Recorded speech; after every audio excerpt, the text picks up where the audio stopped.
Um ótimo dia para todos. Hoje quero falar de um tema de certo modo muito antigo, mas também extremamente atual, o tema do ensino e da aprendizagem.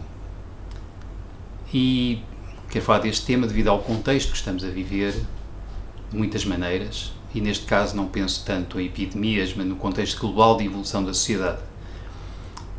Ora bem, no passado criou-se um determinado modelo de ensino, porque com o começo da Revolução Industrial, pelo fim do século XIX, início do século XX, havia que ensinar muitas pessoas para poderem trabalhar numa série de novos empregos que estavam a surgir, com a industrialização, justamente, e criou-se este modelo que foi também muito benéfico para muitas pessoas, creio eu, das escolas em que temos de um lado o professor, do outro os estudantes são sobretudo passivos, o professor debita conhecimento, os estudantes principalmente memorizam e depois repetem o conhecimento.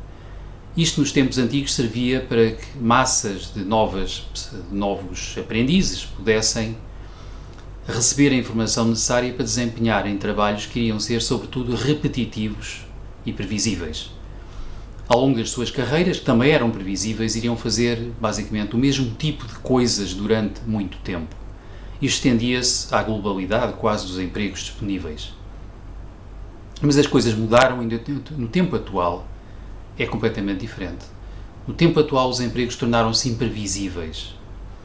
Mesmo no interior de uma chamada profissão, o modo como se desempenha hoje a profissão e como ela era desempenhada no passado mudou radicalmente.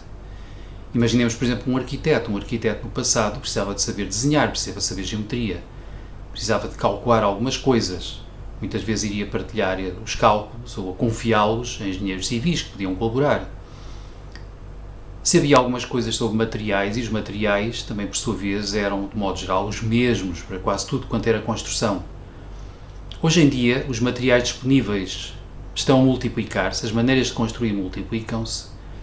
Os arquitetos têm que saber muitíssimo mais sobre desenho, neste caso em computador, têm que saber como imprimir, têm por vezes que saber como filmar e como fotografar adequadamente com meios digitais e têm uma enorme quantidade de novos conhecimentos que precisam de dominar. Isto acontece com uma quantidade enorme de profissões. Mudam constantemente quanto às exigências e neste momento nós precisamos de aprendizes capazes de se adaptar ao longo de toda a vida, de aprender constantemente coisas novas, de lidarem com as mudanças. Mas ao mesmo tempo temos outro lado das coisas. Temos grandes corporações, grandes companhias que dominam os mercados globais e que gostam muito de previsibilidade, gostam de prever o comportamento dos consumidores. Não gostam lá muito de pensamento criativo, não gostam que as pessoas pensem fora da caixa, não gostam de não saber o que vamos pensar, porque isso dificulta-lhes saber o que poderemos querer comprar. Gostam de manipulação e muitas têm contratado, infelizmente, os serviços de colegas meus e de colegas de várias outras profissões para as ajudarem a, de algum modo, manipular as mentes dos consumidores e também para torná-las por vezes repetitivas. E como é que isso se faz? Em parte começa também nas escolas, porque quando eu controlo a informação a que as pessoas têm acesso e a maneira como têm acesso à informação, eu já estou em parte a controlar o modo como vão pensar e a capacidade que terão ou não para pensar criativamente. Hoje mantém-se, para alguns fins, um modelo clássico, e para mim completamente ultrapassado, da sala de aula em que temos de um lado quem ensina e do outro lado quem aprende. Quem aprende é essencialmente passivo e vai repetir coisas que aprende. E muitas companhias perceberam que nós aprendemos muitíssimo por observação. Aprendemos não só nas escolas, mesmo virtuais, mas aprendemos em filmes, aprendemos através dos mass media, aprendemos através de jogos. E isso permite-lhes manipularem a informação a que temos acesso e até, em parte, a nossa maneira de pensar. Os filmes que vemos passam modelos de pensamento e modelos de emoção típicos, que têm algum interesse na previsão do nosso comportamento como consumidores. Os jogos que fazemos, as séries televisivas, e também o que podemos aprender numa escola e a maneira como aprendemos. Neste momento, cada vez mais, e agora com a epidemia do Covid temos de certo modo um lado positivo a esse respeito, é que nós precisamos de usar cada vez mais a infinita possibilidade de acesso a conhecimento que já temos. Podemos tornar-nos aprendizes capazes de ir em busca do conhecimento que queremos e precisamos. Eventualmente, depois prestaremos provas de que adquirimos de maneira adequada esse conhecimento. Mas é bom podermos ir buscá-lo onde ele existe. E há uma quantidade massiva de conhecimento já disponível, uma grande parte dele de graça, outra pagando, e por vezes pagando bem menos do que no passado seria necessário. E nós podemos aprender uma infinidade de coisas através da internet, e é bom podermos aprender já, sobretudo por iniciativa nossa, sem ficarmos passivamente à espera que alguém nos venha dizer o que precisamos de aprender e como aprender. Podemos ter nós a iniciativa mental, podemos nós ir em busca do que é preciso. Isso é uma novidade refrescante, isso também nos liberta. Isso liberta os nossos filhos, as nossas crianças, para terem flexibilidade mental. E com a evolução ultra rápida dos mercados de trabalho, nomeadamente, isso é imprescindível para que se adaptem e para que, de certo modo, sobrevivam. Porque os empregos tornaram-se cada vez mais imprevisíveis, há cada vez mais coisas que máquinas e computadores podem fazer, e todos nós precisamos de poder adaptar-nos. Acontece, no entanto, que os responsáveis de muitas companhias gostam de prever o que podemos ou não aprender, de que maneira podemos ou não aprender.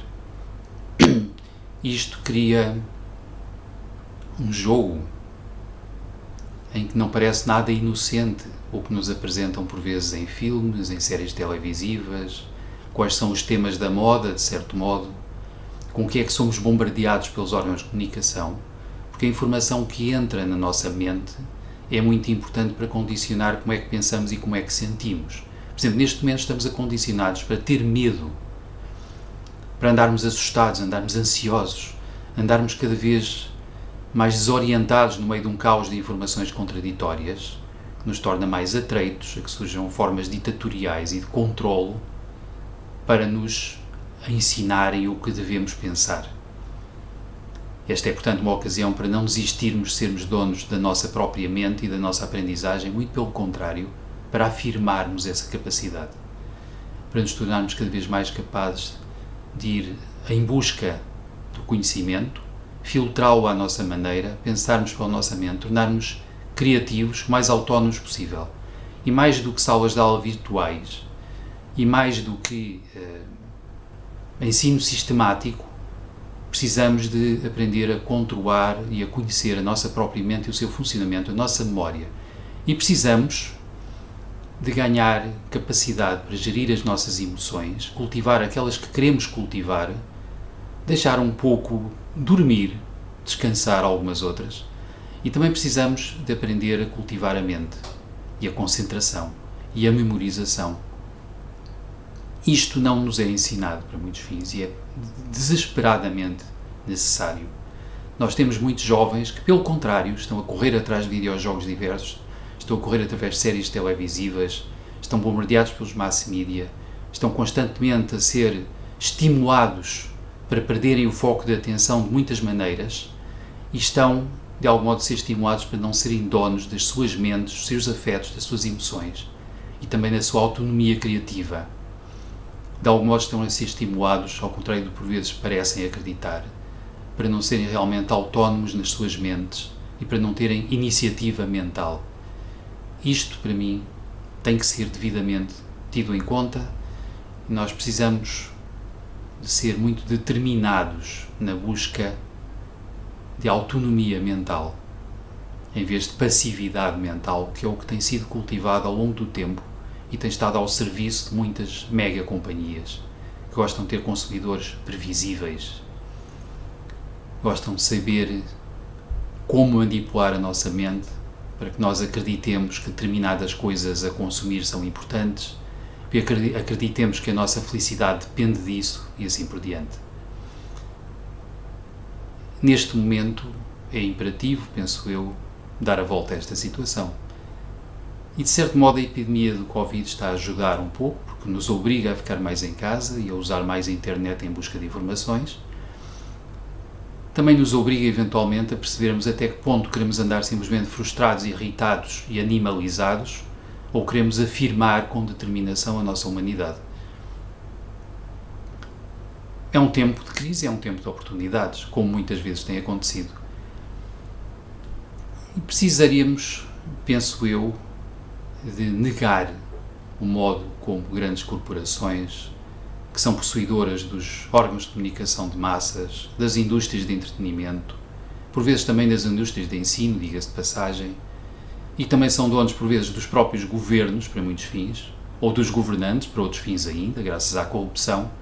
Precisamos de contrariar isto, tornando-nos seres humanos livres e expandindo a consciência cada vez mais, tornando-nos cada vez mais conscientes de que somos membros de uma coisa chamada humanidade. E, na verdade, somos todos extremamente próximos e parecidos neste banho global de cultura humana. Muito mais do que cores, credos, clubes, pertenças, política e tudo isso, nós somos humanos. E é importante aprender a gerir a nossa humanidade. E pronto, isto é a mensagem para este momento, é o que eu queria partilhar. Já sabem, se gostarem, partilhem, subscrevam, sigam o canal, digam alguma coisa. Até breve.